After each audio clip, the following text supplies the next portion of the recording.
तो welcome guys. आज हमारे साथ जुड़ रहे हैं हर्षिता शर्मा। और अगर मैं कहूं हर्षिता सीपीए, सो बहुत सारे लोगों का ड्रीम होता है। और मैं कई बार जनरली बच्चों से बोलता हूं कि एक वर्किंग प्रोफेशनल, हाउसवाइफ, मदर, सारी चीजों को मैनेज करते हुए क्या कोई पर्सन सीपीए बन सकता है। तो आज आपके सामने एक एग्जाम्पल है। So Harshita, big big congratulation for such a wonderful achievement. आपने सीपीए को अचीव किया, तो कैसा फील हो रहा है? आप अपनी इस जर्नी के बारे में व्यूअर्स को थोड़ा सा बताइए। Uh, First of all, sir, thank you so much.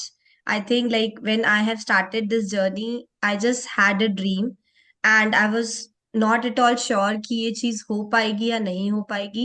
Considering like I am a mother, I am a daughter-in-law, and I am a working professional as well. तो but I think sir कि अगर हम consistent रहते हैं and with a strong family support and the mental support, definitely this is an achievable dream. I would say this as a dream because when you start this journey, it will take lot of sacrifices, a lot of emotions, lot of hard work, and lot of support from the entire ecosystem.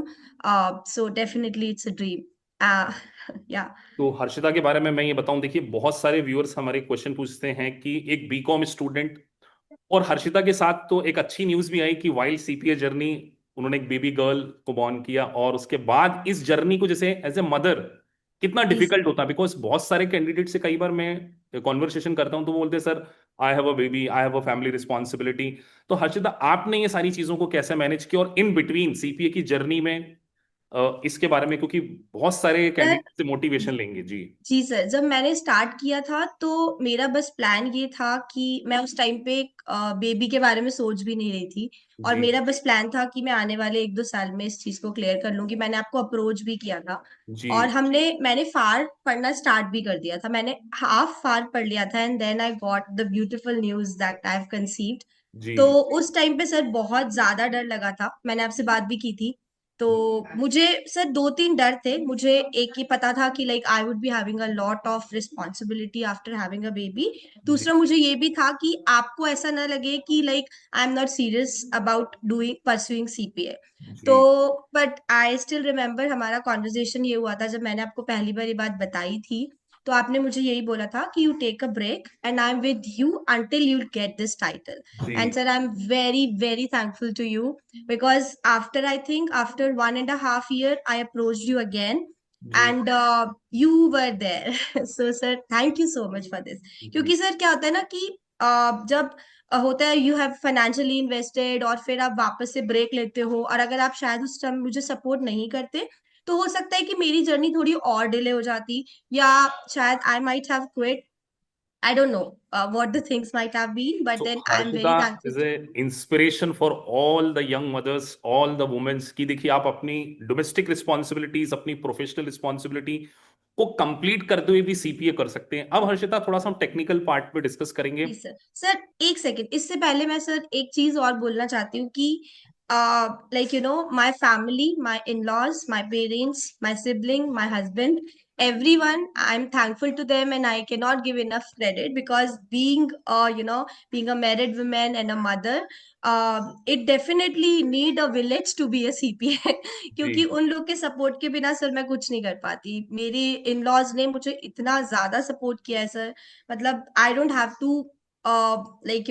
worry at all about my daughter or my domestic responsibilities. जी So I'm very thankful to them.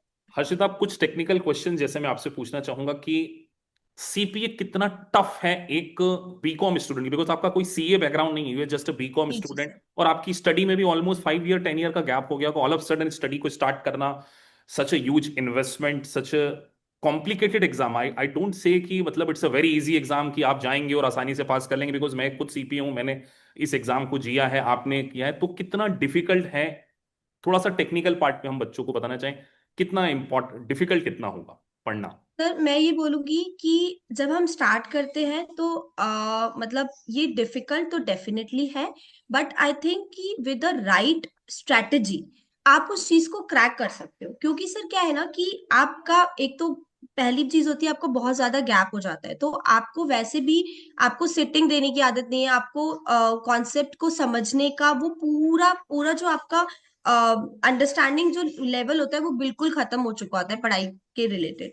तो sir I would say कि जब मैंने start किया था तो फार मुझे बहुत ज्यादा ओवरवेलमिंग लगा था, क्योंकि उसमें इतनी ज्यादा पूरा यूएस गैप, इतने technical accounting, lease accounting, bond accounting, derivatives और गवर्नमेंटल अकाउंटिंग, और सर बहुत सारी चीजें, इन्वेंट्री अकाउंटिंग, तो रेवेन्यू अकाउंटिंग। तो सर उसपे अब मुझे जो सबसे ज्यादा हेल्प किया वो आपके लेक्चर्स ने हेल्प किया, क्योंकि सर अगर आप कॉन्सेप्ट को पकड़ के चलते हो ना इस पूरे जर्नी में। फंडामेंटल जो हम जनरली बात करते हैं, फंडामेंटल एग्जैक्टली बेसिक कॉन्सेप्ट जी। एग्जैक्टली। तो सर मुझे लगता है कि आप ना कैसा भी क्वेश्चन आएगा आप उसको क्रैक कर पाओगे, जी क्योंकि वो अगर आपको कॉन्सेप्ट नहीं पता, मतलब ये एग्जाम बिल्कुल भी क्रैमिंग का नहीं है। आप ये सोचते हो कि आप क्रैम करके चले जाओगे, whether it could be TCP, audit, regulation, FAR में तो ऑफ कोर्स आप कुछ क्रैम नहीं कर सकते, बट किसी भी सब्जेक्ट में आप क्रैमिंग करके इस सब्जेक्ट को नहीं, इस पूरे सीपीए को नहीं निकाल पाओगे। जनरली मैं व्यूअर्स को ये बताऊं, हमारी एक प्रोसेस होती है कि सबसे पहले हम फंडामेंटल लेक्चर्स को पढ़ाते हैं, उसके बाद मेन लेक्चर को पढ़ाते हैं, उसके बाद एमसीक्यू सेगमेंट्स और फिर मॉक टेस्ट।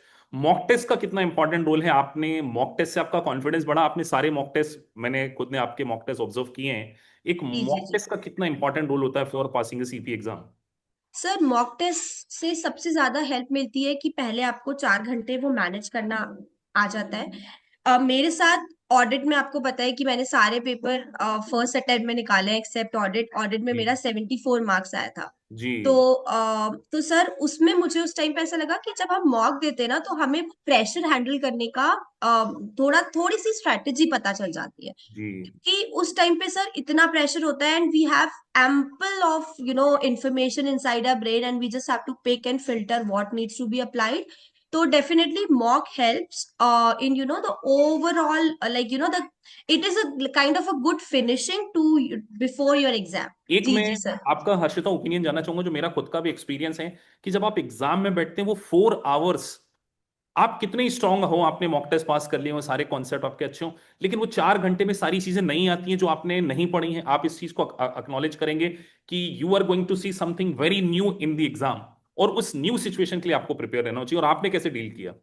जी सर डेफिनेटली। तो सर इस एग्जाम का आई वुड से कि इसका की फीचर ही यही है कि आप जो पढ़ के जा रहे हो ना वैसा नहीं आएगा, बट सर जैसे कि जो आपने कॉन्सेप्ट्स पढ़े ना, जैसे अगर आप यूएस गैप पढ़ रहे हो तो यूएस गैप का जो कोर है उसी तरीके के क्वेश्चंस आएंगे। और since I am already working, जैसे सर मैं फाइनेंशियल रिपोर्टिंग की टीम हैंडल कर रही हूँ, तो जैसे हम वहां पर काम करते हैं ना वैसा प्रैक्टिकल सिमुलेशंस हमारे पास, मैंने तो सर खुद ने ऑडिट में देखे हैं। जी। तो डेफिनेटली तो आई वुड से सर बेस अगर फंडामेंटल आपका क्लियर है, आप कितना मॉक कर दो, कितने एमसीक्यू सिम्स कर लो, definitely these things are preparing you. But आपको ये चीज ध्यान रखनी चाहिए कि जब भी आप एग्जाम दे रहे हो, सर मैं ये सोच के देती थी कि ये मेरा, मैं काम कर रही हूँ यहाँ पे प्रैक्टिकली, मेरा कोई क्लाइंट है and I am just handling those situations and how well I am able to address those situations with the confidence that I have.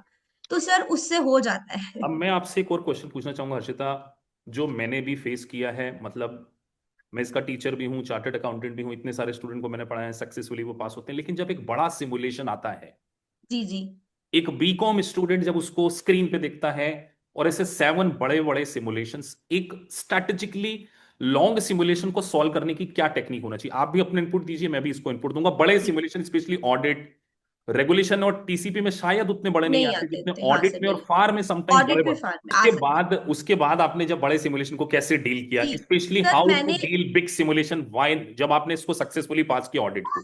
या सर देन आई थॉट कि सर इसकी ना एक स्ट्रैटेजी होती है कि ना आपको, मतलब मैं क्या करती थी कि जैसे ही मैंने सिमुलेशन ओपन किया, मैं विद इन 10 to 20 सेकेंड में सिर्फ देखती थी कि कौन कौन से एग्जिबिट्स हैं और उसमें क्या पूछा हुआ है। फिर मैं एग्जिबिट्स को सिर्फ पढ़ती नहीं थी, मैं क्वेश्चन देखती थी। और फिर लेट सपोज कि अगर हमें कोई जैसे मेकर्स का सिमुलेशन आया है, तो आपको क्या करना है कि आपको ये देखना है कि अच्छा आपको कौन से वाले एग्जिबिट में आपको रेलेवेंट इंफॉर्मेशन मिलेगी।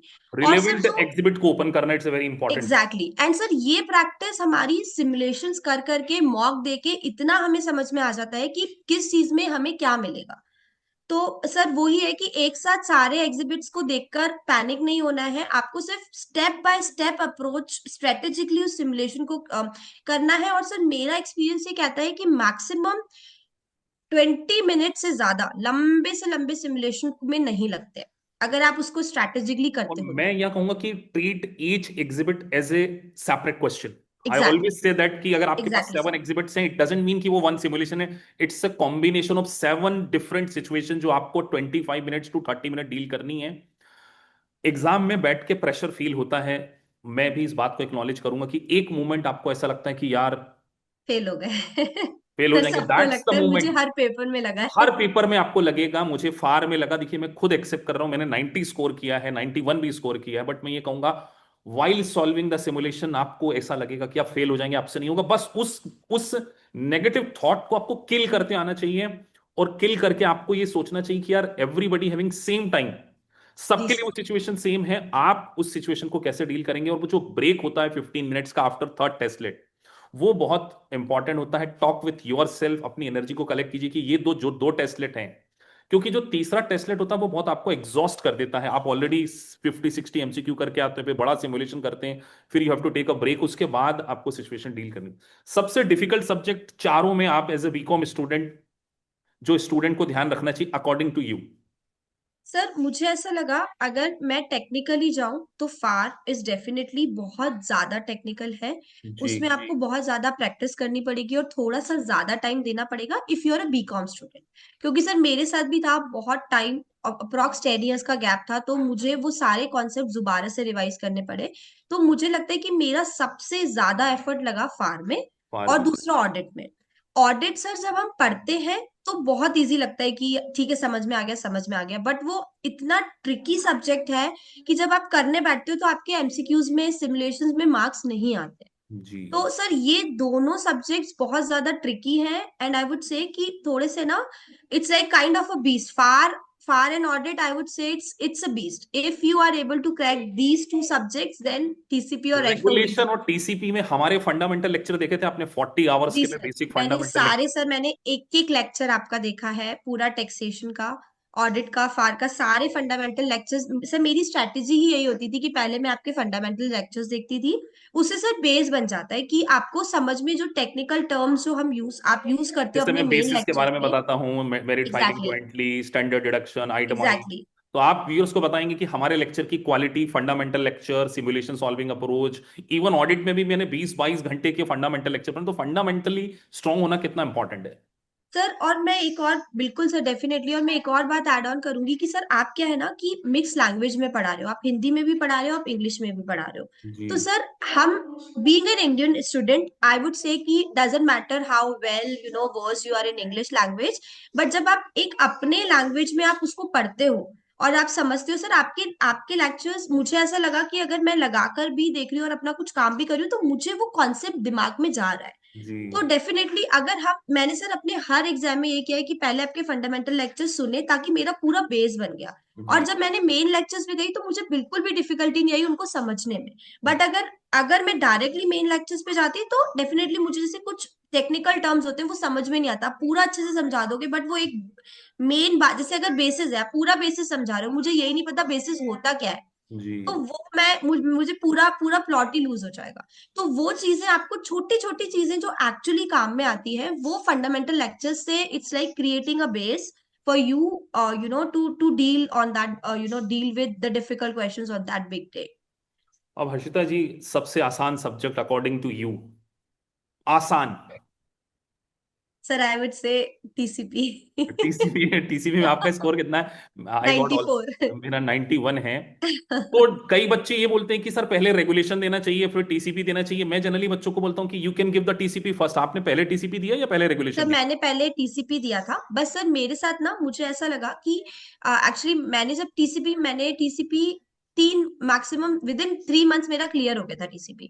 तो जी। सर मैंने क्या है, जब मैंने पढ़ना स्टार्ट किया था वो बहुत बहुत ज्यादा डिफिकल्ट लगता है वो, पर जब तो आप 6 नंबर की, धीरे, अच्छा मेरी एक इसमें अप्रोच होती है कि मैं बच्चों को बोलता हूँ कि स्टार्ट फ्रॉम द 6 यूनिट, 6, 7, 8, 9। वो हाँ, जो बेसिक राइट, का कैलकुलेशन है, पार्टनरशिप का बेसिस, एस कॉर्पोरेशन का बेसिस, वो आपके दिमाग के मतलब बहुत वो आपको स्ट्रगल। डिस्ट्रीब्यूशन वाले क्वेश्चन सर, वो सारे सब में आएगा, सी कॉर्पोरेशन, एस कॉर्पोरेशन, पार्टनरशिप, तो और सबका ट्रीटमेंट अलग अलग है। तो कई बार बच्चे पैनिक हो जाते हैं उसको देख के जब एग्जैक्टली ट्रीट। सर, मैं भी हो गई थी, मुझे लग रहा था कि ये टैक्स गलत ले लिया है मैंने, मुझसे नहीं हो पाएगा।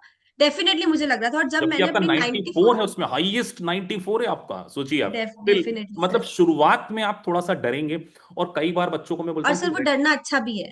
हाँ, वो रेगुलेशन और टैक्सेशन समटाइम आपको ओवरऑल कॉन्सेप्ट पढ़कर समझ में आता है, आप पहली बार में हो सकता ना आए आपको समझ में। हाँ हाँ सर, सही बात है, नहीं इसीलिए पहली हम बार में नहीं आएगा सर, नहीं आएगा इसलिए मैं पहली बच्चों बार। को बोलता हूँ कि मेरे 40 आवर्स के बेसिक्स देखो, पूरा ओवरऑल पढ़ो, 2-4 बार एमसीक्यू सॉल्व करो, फिर उसके सिम, क्योंकि हमारा तो टीसीपी में 100% रिजल्ट है, रेगुलेशन में सारे ही बच्चे फर्स्ट अटेम्प्ट में पास होते हैं।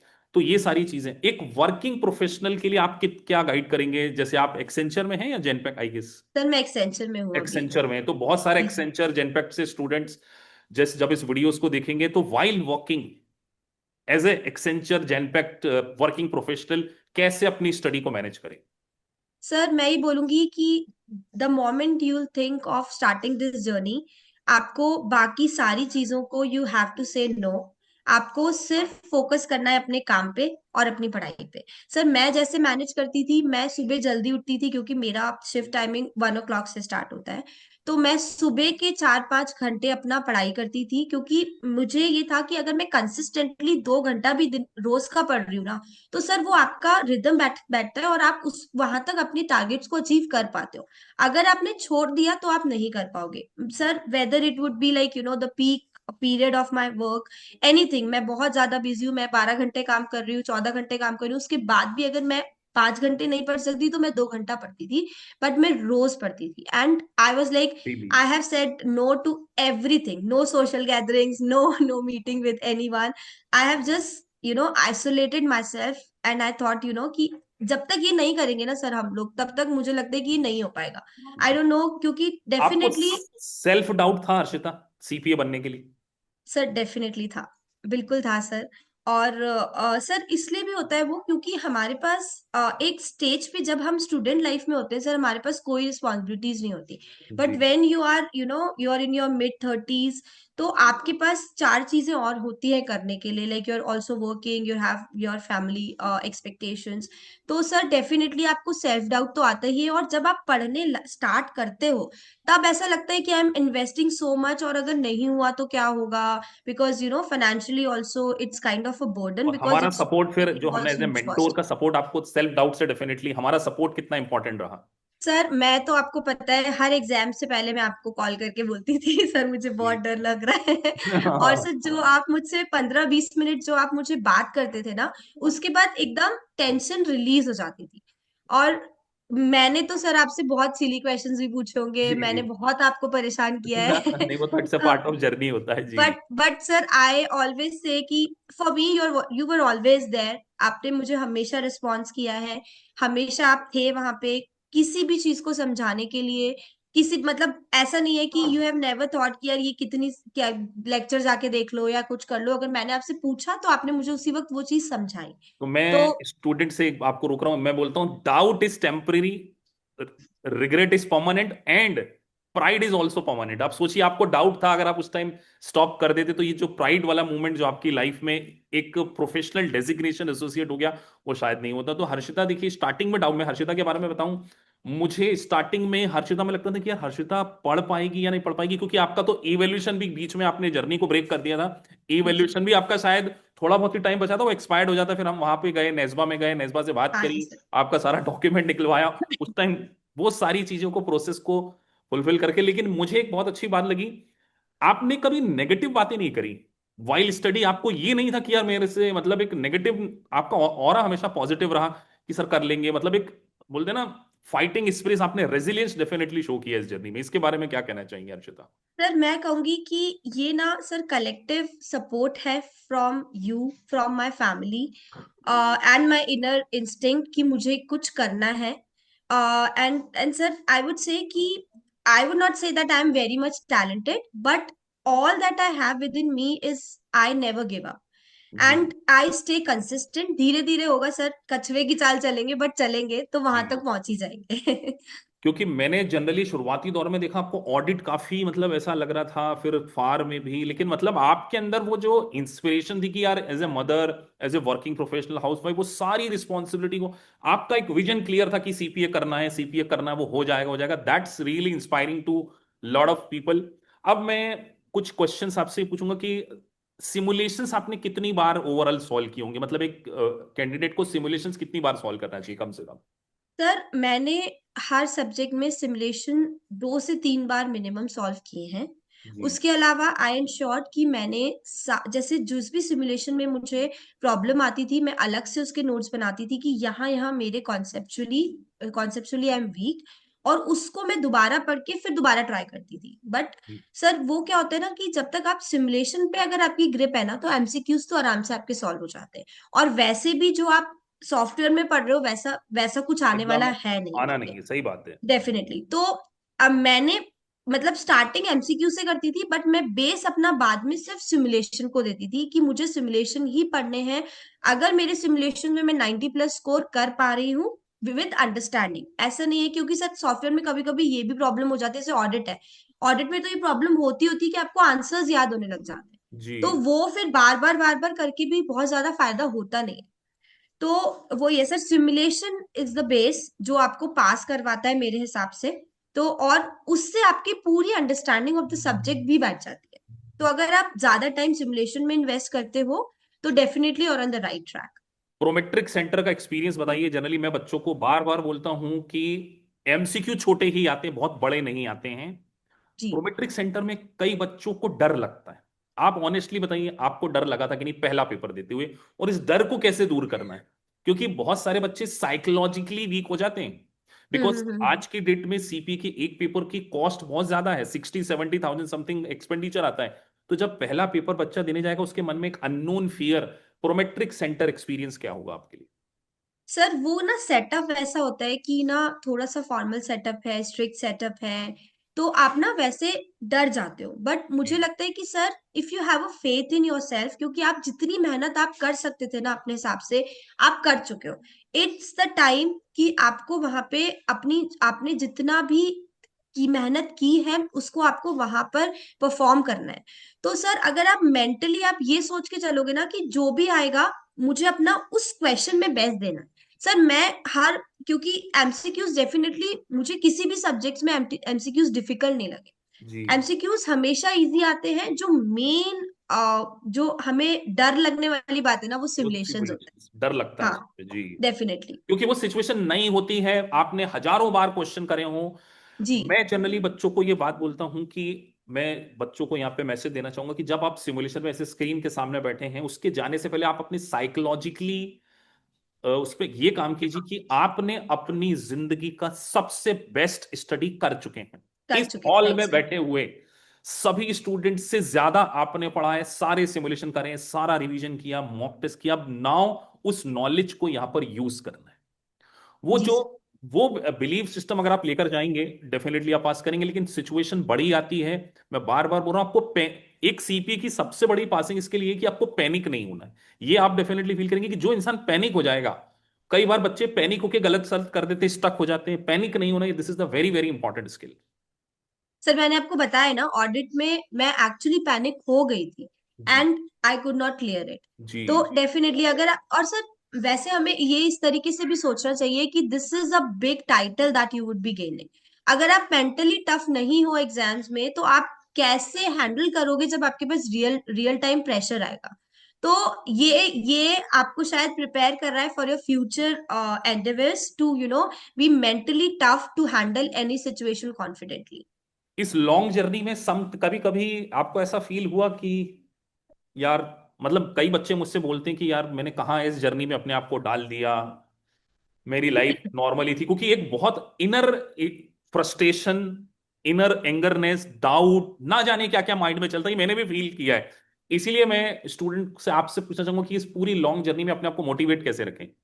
सर मैंने ना मुझे बहुत बार ऐसा फील हुआ, क्योंकि सर क्या होता था कि सब लोग कहीं बाहर जा रहे हैं, किसी भी फैमिली गैदरिंग में, किसी भी चीज में आई वॉज नॉट इन्वॉल्व। एक टाइम तो ऐसा आ गया था कि फैमिली ने मुझे अलग ही कर दिया था कि आप अपना पढ़ाई करो और आपको कुछ नहीं करना है। जी। तो definitely, and being a mother, it's very difficult to leave your child, and emotionally भी सर ये बहुत ज्यादा ड्रेंचिंग होता है। जी। टू तो सर मैंने अपने आप को मोटिवेट सिर्फ इसलिए किया कि मैं अपने आप को ये सोचती थी कि like my daughter deserve a mother she can brag about.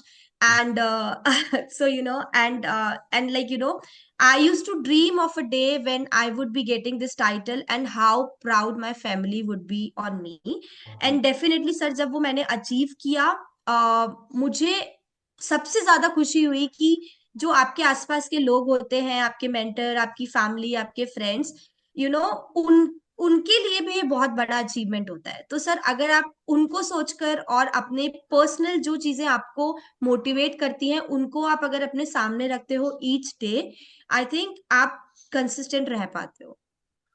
Harshita definitely आप जी। बहुत ज्यादा, मतलब सर मेरे साथ ऐसा होता था कि मैं शायद बहुत बार ऐसे अपनी पढ़ाई स्टार्ट करती थी, like I use to cry for 10 5 minutes, I just have to redeem my self and then I have to say कि नहीं, पढ़ना ही है। तो definitely sir this is a difficult journey, but all you need is a mental toughness and the support system. जी, और मैं generally ये भी आपसे कहूंगा कि इस जर्नी को कंप्लीट करके आप फाइनेंशियली आगे एक लाइफ में बढ़ेंगे, और आप देखेंगे आप में एक इंटेलेक्चुअल प्रॉपर्टी जनरेट हो रही है, आपका नॉलेज बहुत इनहेंस हो जाता है फाइनेंस में, अकाउंटिंग में, टैक्सेशन में, ऑडिटिंग में, क्योंकि वो इतनी कॉम्प्लिकेटेड चीजें, इतनी टेक्निकल चीजों को आप अंडरस्टैंड कर लेते हो कि आपका परसेप्शन टुवर्ड्स अंडरस्टैंडिंग काफी बढ़ जाता है। ये आप इस चीज को अग्री करेंगे?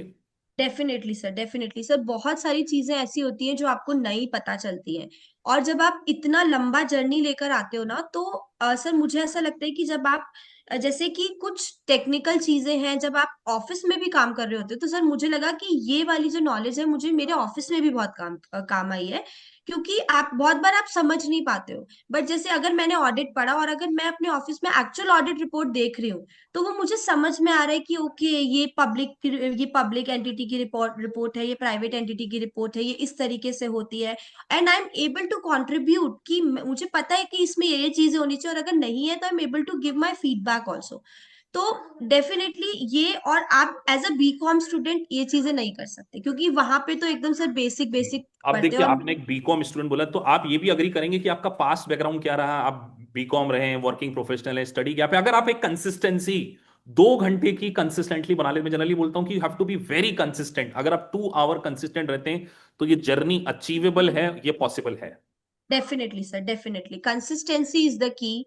डजेंट मैटर सर, आप बीमार हो, आपको ऑफिस में काम है, आपको कोई पर्सनल रिस्पॉन्सिबिलिटी कुछ भी है, आपको पढ़ना है जी बस। जी। अगर आपने ये चीज कर ली ना तो हो जाएगा। लेक्चर तो आपको हमारे सारे समझ में आए थे ना, अगर हम लेक्चर्स के बारे में, क्योंकि कई बार बच्चे जब पूछते हैं कि सर लेक्चर की क्वालिटी, तो लेक्चर्स आपने पूरे रेगुलेशन, टीसीपी, ऑडिट, फार, मेरे सारे लेक्चर्स को अच्छे से गो थ्रू किया होगा, जिससे आपको चीजें और भी समझ में आई हैं। जी जी जी सर, डेफिनेटली मैंने सर सारे सब्जेक्ट्स के आपके लेक्चर्स देखे हैं, फंडामेंटल भी, मेन लेक्चर्स भी। और आपने जो सिमुलेशंस के लेक्चर्स बनाए हुए हैं, मैंने सर सारे आपके लेक्चर्स देखे हैं। और उससे ही बेस आपका बनता है। मैं सर बोलूंगी कि मैंने बुक्स नहीं पढ़ी है, मैंने सिर्फ आपके लेक्चर्स देखे हैं और जो आउटलाइन वाले जो ग्लैम से ही दिया है, एंड आई वुड से कि मैं बहुत सेटिस्फाइड थी उसमें। जी जी। तो हर्षिता जी, आज आप काफी मतलब एक बोलते हैं ना बर्डन कम आपको लग रहा होगा कि नाउ एक फाइनली एक जर्नी आपकी कंप्लीट हो गई।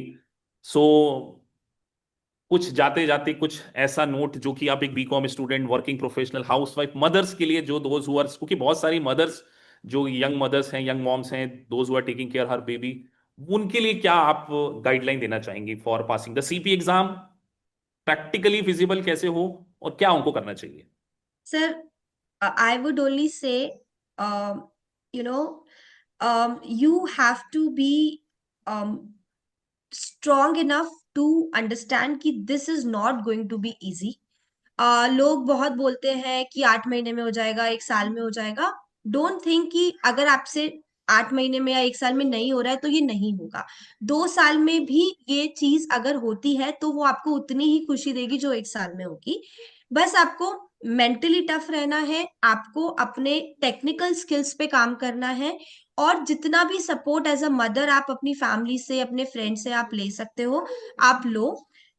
It would be emotionally drenching. It would be at times you would feel like giving up, but that is a moment that you have to stay consistent, and you have to, you just have to remind yourself the day when you're going to get this title. And trust me, it feels immensely proud. I would say, even not, not even like, not on you would be proud on yourself, even the entire family, your mentor, everyone around you would be proud on yourself for through, like, for your entire life. So just, stick to that difficult moments, and it is an achievable dream, I would say. Thank you Harshita. और मैं जाते जाते student को ये कहूंगा कि live with regret और live with pride, choice is your. और Def- मैं कई बार स्टूडेंट मुझसे पूछते हैं, मैं उनसे एक ही बात बोलता हूं कि अगर आप किसी जर्नी को स्टार्ट कर रहे हैं तो अपने आप से दो क्वेश्चन पूछिए कि क्या मैं हार्डवर्क करने में कॉम्प्रोमाइज करने वाला हूं। अगर आप हार्डवर्क करने में कॉम्प्रोमाइज करने वाले हैं तो डेफिनेटली ये जर्नी आपके लिए नहीं है। और सेकंड, क्या आप अपनी लाइफ को बेटर करना चाहते हैं या नहीं करना चाहते, ये दोनों क्वेश्चन के आंसर आपको किसी और से पूछने की जरूरत नहीं है। आस्क फ्रॉम योर हार्ट, आपको आंसर मिलेगा। तो हर्षिता जी, 2025 में आपकी ये जर्नी कंप्लीट हुई। जब आप लुक बैक करके अपने जीवन में आगे बढ़ जाएंगे और भी सक्सेसफुल हो जाएंगे, तब आपने 2025 की ये जर्नी और AKPI और शम्मी सलूजा सर को डेफिनेटली याद करेंगे कि सर, डेफिनेटली 2025 में हमने। आपको मैं हमेशा याद रखूंगी sir. Because you are also a very very big pillar in my success, and I am forever grateful to you, sir. Thank you so much. Thank you Harshita ji, thank you जी, thank you.